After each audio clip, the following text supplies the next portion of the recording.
Tá, gente? Me ajudar aqui. Proliferação da pedofilia, tá? Eu já falei aqui um pouquinho. Prostituição infantil. Hoje crianças se prostituem. Gente, isso é uma aberração. Tem países como a Tailândia, o Nepal, que os pais vendem as filhas como prostitutas. Tem um trabalho brasileiro, missionário. Eu vi muito isso no Pará, lá no norte, no nordeste, tem demais, gente, disso. Na Índia também? Na Índia, no Brasil, não precisa ir longe. Norte, nordeste, você tem demais da conta. Então, prostituição infantil, pornografia, que leva a uma série de aberrações sexuais. É cultural, né? Eles meninos aos 11, 12 Exatamente. anos, eles entregam para um lado. Lá no norte e nordeste, justamente isso. Geralmente o menino começa com a vida sexual com 12 anos num prostíbulo. Eu vi isso em Belém. Já atendi meninos que se tornaram homossexuais porque o pai com 12 anos levou no prostíbulo. Imagina um menino de 12 anos, uma criança sendo levada aos 12 anos no prostíbulo, joga uma prostituta pelada na frente dele, ele se apavorou, se assustou, aquilo em vez de fazer um bem, que nunca ia fazer, claro, fez um mal, traumatizou e levou o filho para o homossexualismo. Olha só. Na Indonésia, O pai achando que está fazendo o filho machão, na verdade, o espírito de promiscuidade entrou ali, a pombagira, Dentre elas, uma das facetas da pombagira, que é uma entidade de sensualidade, de moralidade, gerou o homossexualismo no piá. Que nós tivemos que ajudá-lo e tentar, de alguma maneira, orientá-lo dentro dessas perversões sexuais que ele sofria. O trauma começou aos 12 anos num prostíbulo, induzido e levado pelo pai.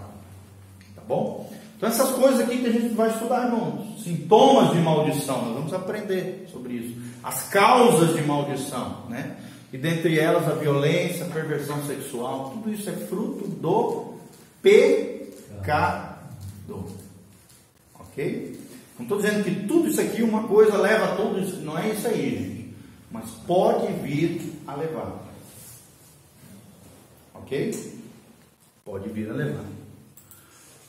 Guerra urbana, por causa disso, tudo isso surgiu as guerras urbanas, por causa da falência familiar, principalmente dos pais com relação aos filhos. Aí aumenta o legado de miséria, pobreza, criminalidade, psicopatias, são as doenças psicossociais. Então você vê hoje assassinos em série, psicopatas. Você vê lá nos Estados Unidos, principalmente, a gente assiste muito no jornal, cara chegando, entrando, fuzilando 10, 15 pessoas dentro de uma escola, gente. Isso é psicopatia, isso é loucura total, assassinos em série. Não precisa ir longe, aqui no Brasil, psicopatas, pessoas loucas, aquele lá em Goiânia que saiu com uma moto matando os outros na rua, matou 15, 20 pessoas.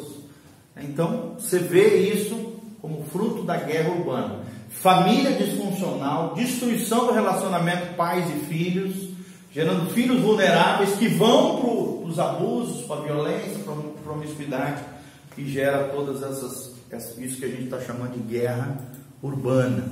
Confusão, principalmente, gente, olha só, isso aqui é outra marca da nossa sociedade. A confusão entre correção e violência. Hoje a nossa sociedade pensa que toda disciplina, toda correção, por exemplo, o uso da varinha em amor, eles acham que isso é violência. E a Bíblia diz que não. A Bíblia chama isso de disciplina, de correção, e deve-se fazer isso. Correção é uma coisa, é em amor. Violência é outra. É você agredir, tirar sangue, é arrancar pedaço de uma criança. E não é violência só física, às vezes é emocional. Tem muito pai que diz, eu não bato com meu filho, mas aí agride emocionalmente, destrói na alma, violenta as emoções da criança com palavras, destrói o futuro, arrasa emocionalmente. Isso é pior do que violência física, gente. Sim ou não? É pior, é bem pior. As feridas na alma são muito mais profundas e mais difíceis de cicatrizar do que as feridas no corpo. Você pode ter certeza do que eu estou falando. Então a nossa sociedade hoje acha que correção é violência, Não faz essa diferenciação entre os dois. E o Estado interfere na educação dos filhos, dizendo que não pode punir as crianças. Não pode palmadinha, não pode chineladinha, né? Não pode disciplina com vara. As crianças vão crescendo indisciplinadas, sem limites, né? Loucas aí, desvairadas, sem freio, usando, manipulando os pais. É o que nós vemos na sociedade atual. Dando tapa na cara de pai e mãe, xingando pai e mãe, desonrando, porque são filhos sem limites. O Estado proibiu os pais de disciplinarem os seus filhos. Tá? E nós vemos uma geração de delinquentes. Crianças sem freio vão dar delinquentes. Desonra aos pais, desonra às autoridades. Você vê filhos que não se submetem, filhos rebeldes, filhos que não se deixam tratar, filhos que não param emprego nenhum, porque não aceitam uma autoridade sobre eles. E isso vai afastando a família, né? Porque Tudo. um avô, uma avó, jamais, que foi criado lá atrás, jamais vai admitir que o neto deu um tapa na cara dele. Sim, eu jamais deixei meus filhos fazer isso. Jamais. Eu já vi. Já tentaram.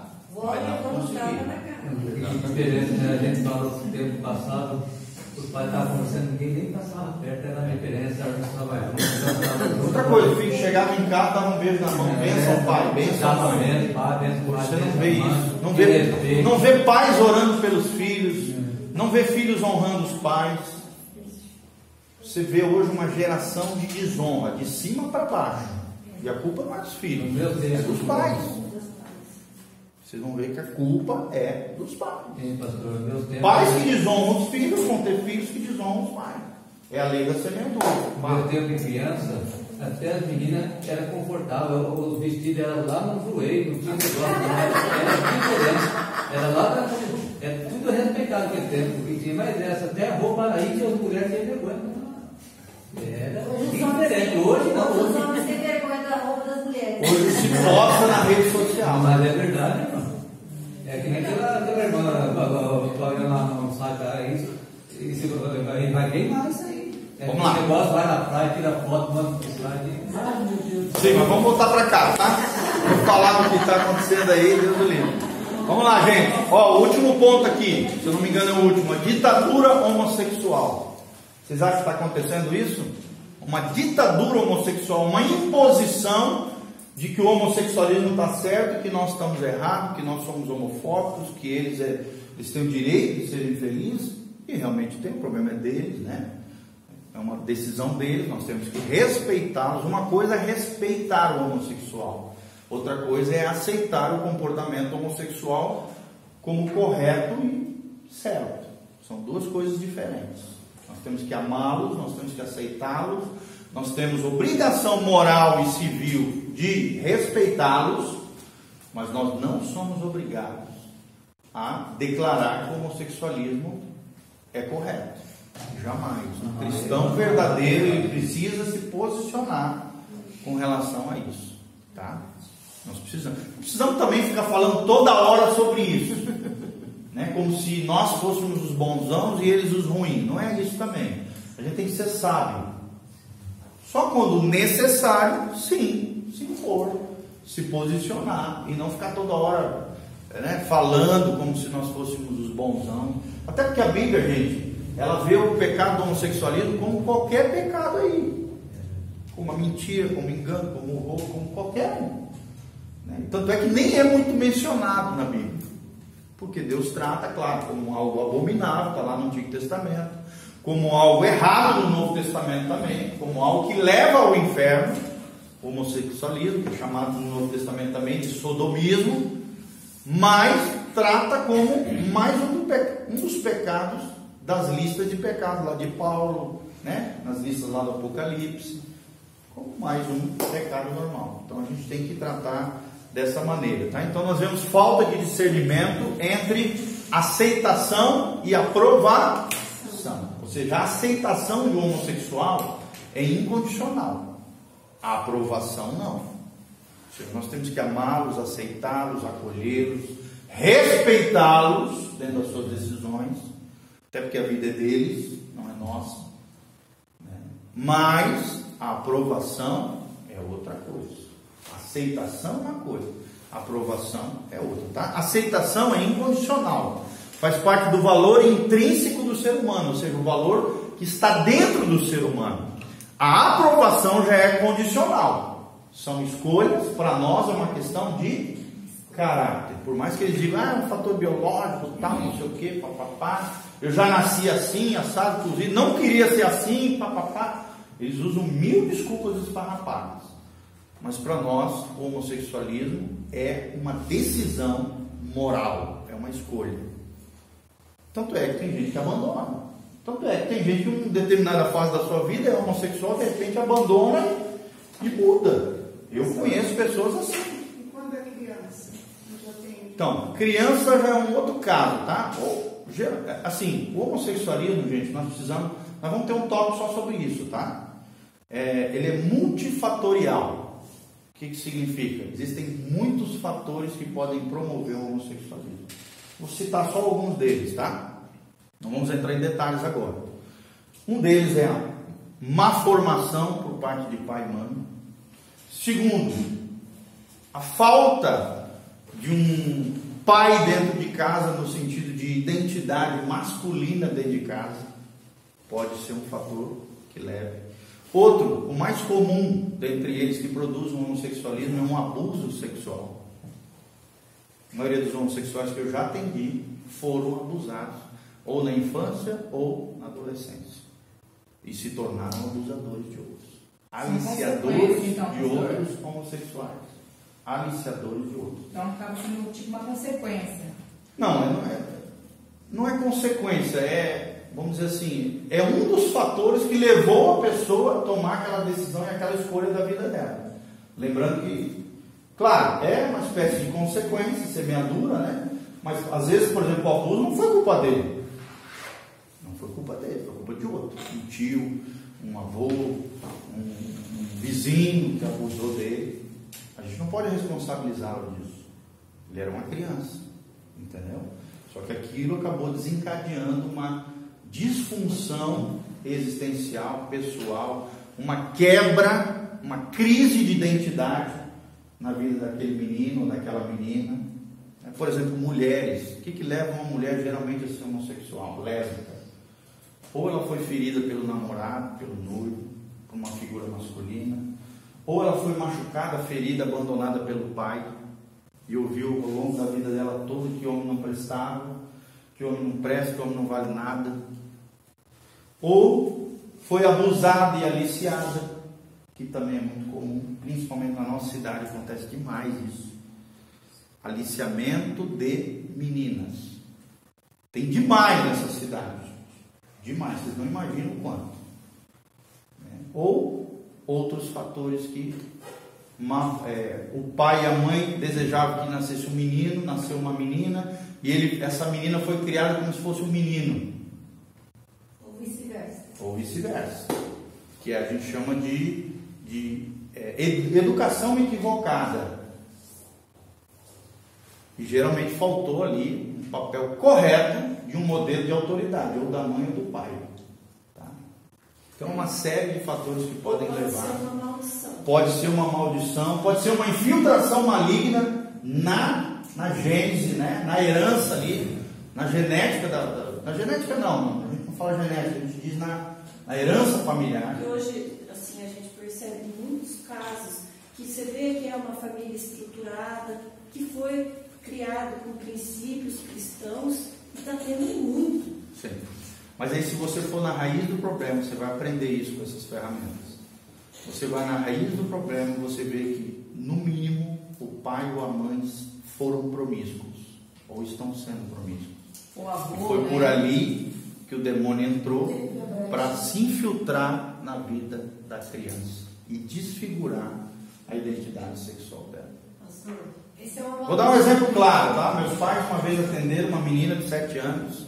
Eu falei isso uma vez numa reunião dos homens. 7 anos, se masturbava compulsivamente. Uma menina de 7 anos, gente. Mulher já é raro de se masturbar. Agora imagine uma criança de 7 anos. Eu pergunto para vocês, isso é normal? Jamais. Ela se masturbava compulsivamente. Aí trouxeram, tentaram lidar lá na igreja, não souberam, trouxeram para os meus pais já tinham essas ferramentas aqui, né, de libertação, pastoreamento inteligente e tal. Daí foram lidar, onde é que estava o problema? Os pais. Os pais tinham vida promíscua antes do casamento e depois do casamento. Adultério dos dois lados. Aí eu te pergunto, onde é que o demônio entrou? Através dos pais e afetou a criança.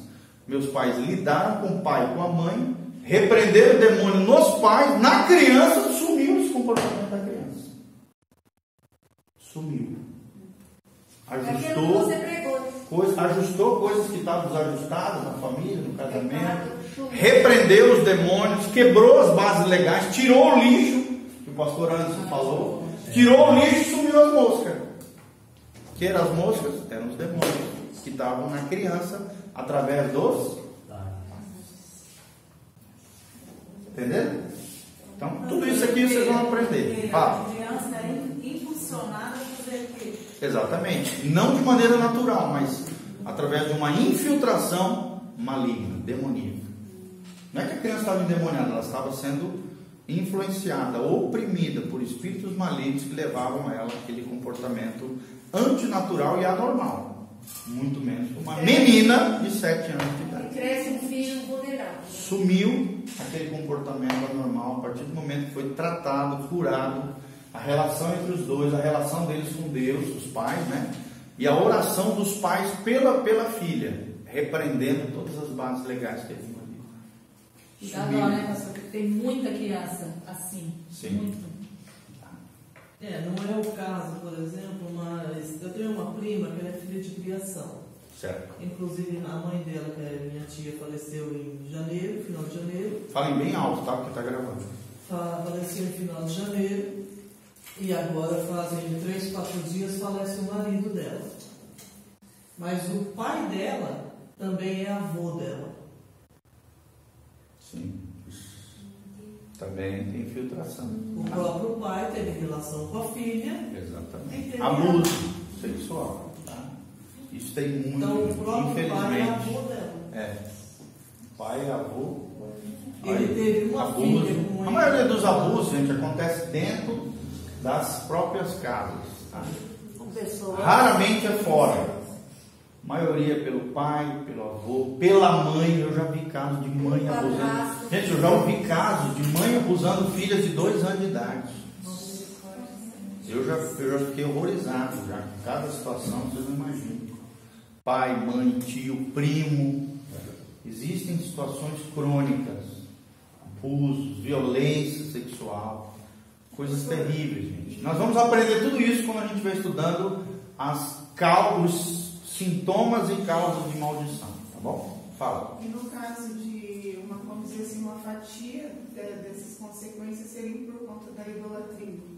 Também, tá? Vocês vão aprender que toda idolatria atrai um espírito de moralidade e sexualidade, tá? De sensualidade, porque são 2 demônios que caminham lado a lado, um se alimenta do outro. Vocês vão aprender que a idolatria atrai a imoralidade e a miséria. São 3 demônios que caminham lado a lado. Idolatria, miséria, bancarrota, pobreza e promiscuidade e imoralidade. E imoralidade, quando eu falo, é abrangente, é toda sorte de depravação e corrupção sexual, tá? Vai lá em Aparecida que você vai ver. Prostíbulo para tudo quanto é lado, uma cidade miserenta, baseada na idolatria, onde os 3 espíritos proeminentes, a idolatria, miséria e imoralidade. Todo lugar onde a idolatria impera, é reinante, reina esses 3 espíritos: miséria absurda, né? Imoralidade baseada na idolatria.